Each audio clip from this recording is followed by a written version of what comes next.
My Norton Commando, which I'm paying just £20 a month for, is back from its recall, and actually a bit sooner than I was expecting.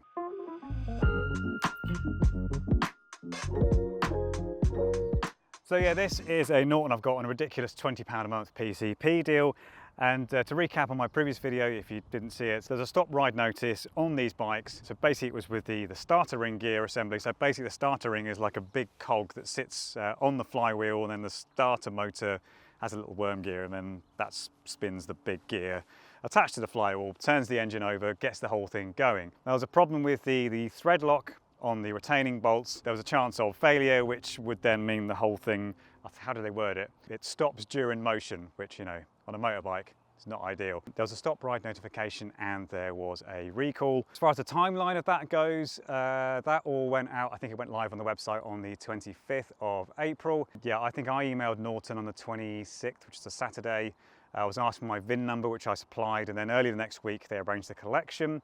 That happened on the 30th of April. Didn't hear anything from then up until tail end of last week, when I got a call from the logistics company, I think the same one that picked it up, as a third party in both instances, to arrange the redelivery of the bike, which has happened today, the 13th of May. So just under 2 weeks it's been gone, and yeah, only about 2.5 weeks since I first heard about the whole stop ride thing. The thing is, well, I didn't know how long it would be. I ended up sawing it, which it turned out was a bit pointless. So yeah, I've re-taxed it, and I've got a check to pay in. Can you believe that in 2025 you're still issued a check for your tax refund? But anyway, obviously that was my experience. It has varied. Some people actually, the turnaround time was literally like a few days, so they've already got their bikes back. Someone else's bike was in the van with mine that was going somewhere else. On the other hand, some people contacted Norton, sent the VIN and not had anything back.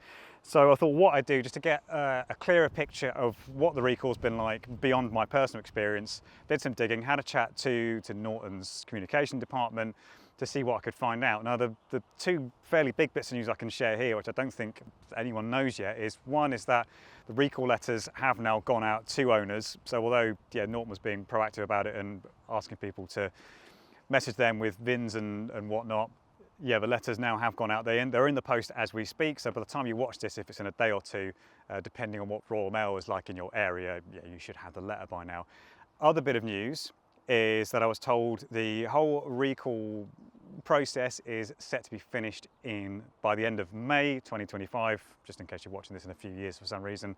So yeah, just over a month after the first recall notice was put out. So to me that seems like pretty swift work. That is dependent on everything going to plan with the collections. If there's something like, you know, an owner's on holiday and I don't know, whatever, it might be that a few slip through the net, but yeah, the thing I was told was end of May, everything should be done. I did also bring up, you know, some owners who've made contact and haven't heard back yet. What I was told is you should be hearing back very soon, and by all means, in the meantime, contact Norton via, you know, phone, email, carrier pigeon, whatever. Obviously, like I said, I didn't hear anything from Norton at that time either. I did ring them a couple of times and was promised calls back that never happened, but I'm kind of willing to cut them some slack on that front, because I think it's easy to look at Norton as having this massive owner in TVS, but obviously you've got to remember that the people who are actually here in the UK working for Norton, I don't think it's that many. That will extend to the customer service department, who must now be inundated with queries to get through.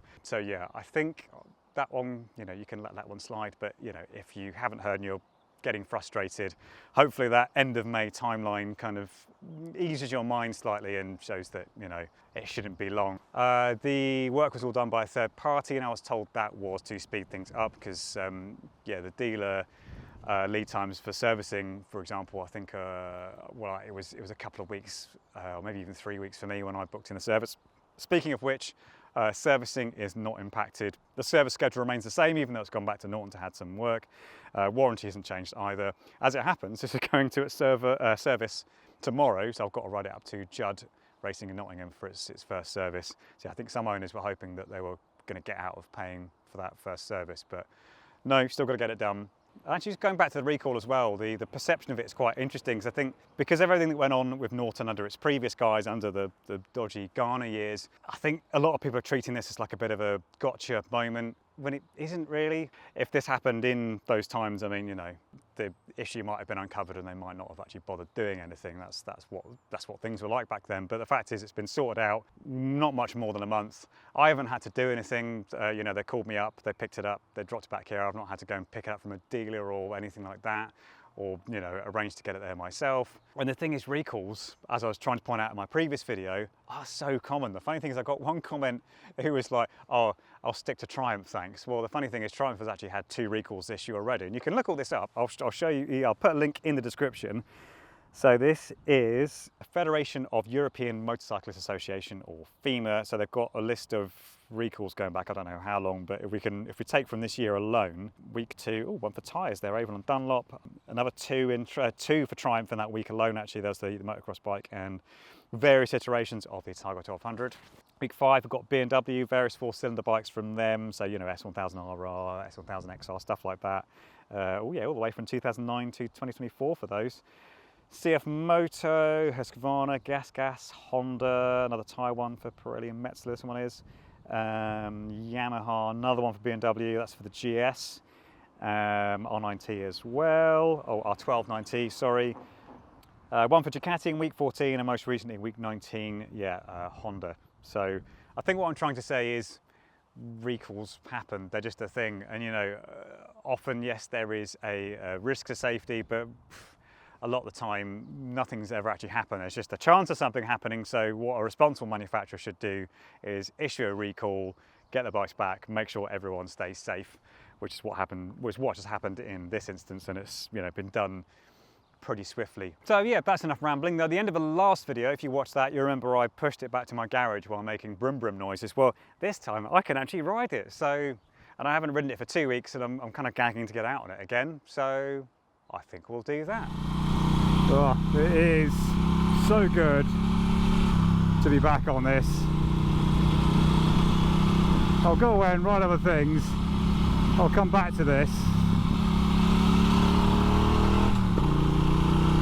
Remember why I love it so much, and why I didn't just get this because for the sake of it, because it was 20 quid. And that just massively sweetened the deal. So I was quite happy with one at the higher price, but you know, it mattered to me that, you know, I had to really like it. I wasn't just getting it because it was there and it was cheap. And I went for a short test ride and just fell in love with this engine, which is, you know, rattly and vibey and sometimes a bit agricultural, but you know, that's half the joy of it. And you open it up, it sounds superb, and it's so much louder than everything else because it's, you know, these aren't Euro 5 homologated. These are all, they go through what's known as individual vehicle approval, or an IVA. So yeah, the rules are a bit looser on noise, so it sounds absolutely superb. And obviously, you know I missed a bit of good weather, but it is still gorgeous. It's really hot today. So I would have really quite liked to have my shorties on today, my shorty gloves, but I managed to lose one. Then I found that one, but then I can't find the other one. So got my long ones. Hello. Nice S1000 XR there. As I said, also subject to recall, certain versions of that. So I guess I need to make up for some lost time now.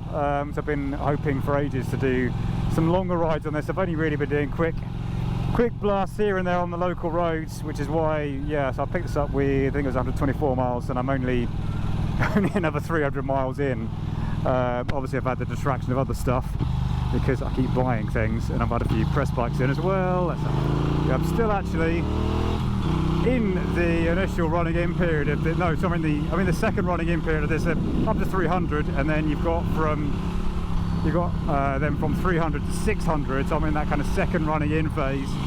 But yeah, by the time I've finished this ride, gone up to Judd and back, yeah, Judd's over 60 miles away from me. Oh, you're going slowly, aren't you? Then yeah, I will be at 600 miles. And so I can finally do what I've been wanting to do for months on this, which is do like a proper, yeah, in-depth review of like the last 500 miles. Well, and obviously a little bit more as well, because, you know, I want to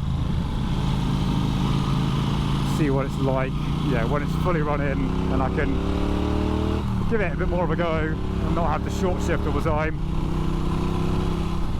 Nice days like this, little rides at lunchtime, quick Sunday ride. Obviously, like I said, I want to do some longer stuff in it. That's what this bike is perfect for. I've got the multi-strada that I can do longer stuff in. I've got the VFR for, you know, winter duties, and, you know, occasional rides in between. But this, I want to go out for a quick squirt. This is the go-to.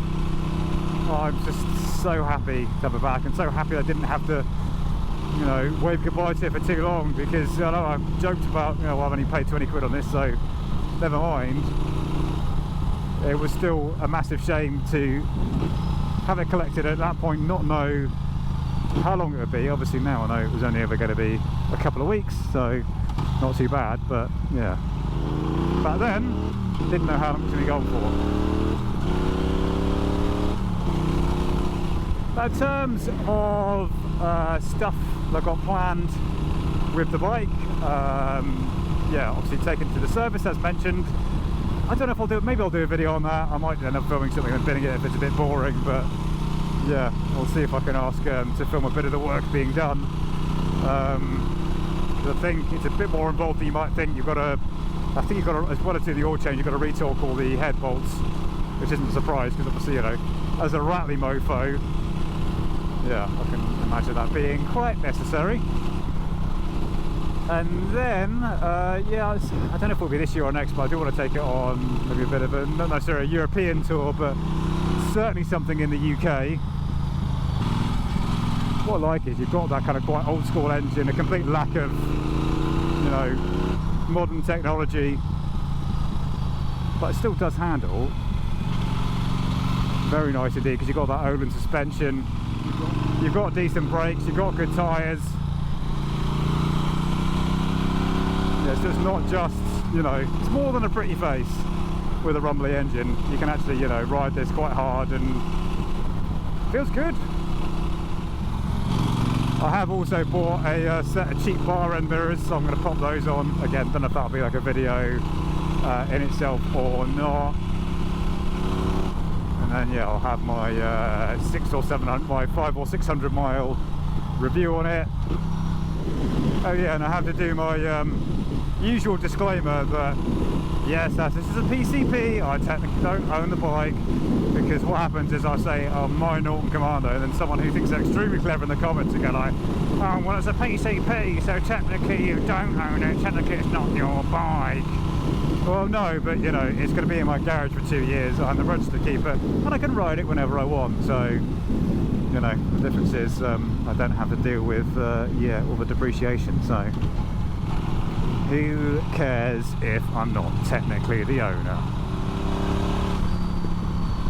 So yeah, do let me know in the comments how the recall has worked out for you so far. Obviously, yeah, it is variable. Like I said, some people have heard sooner than others, some people have already got their bikes back, some are still waiting to hear. In terms of other stuff I've got planned, still got the multi-strada, as mentioned earlier. Might be going for its yeah, its big Desmo service in a few weeks.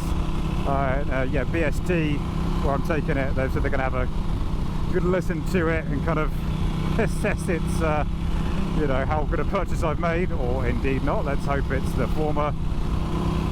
I hope we do some more stuff on the VFR actually. I haven't done a whole lot on that lately. Also, I don't know if you saw the video I did from the Shuttleworth Spring Sale auction recently, but yeah, I did actually end up bidding on something and winning it. So although I've just sold the Triumph Sprint, I'm now back up to 4 bikes again. Yeah, which kind of means that the VFR actually is in danger of being cut. So yeah, we'll see what happens there. But yeah, hopefully that gives you an overview of what I do, which is basically buying stuff, and well, in this case PCPing something, you know, that's cheap, and because, you know, why not? This channel was basically a facilitator for questionable but sometimes quite good decisions.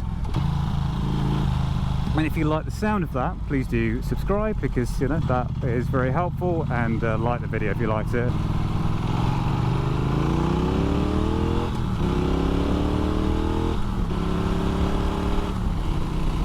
fun. That's what it's all about, isn't it?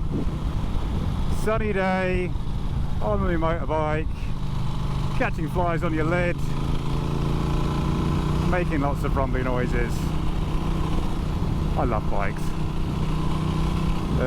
Yeah, bye.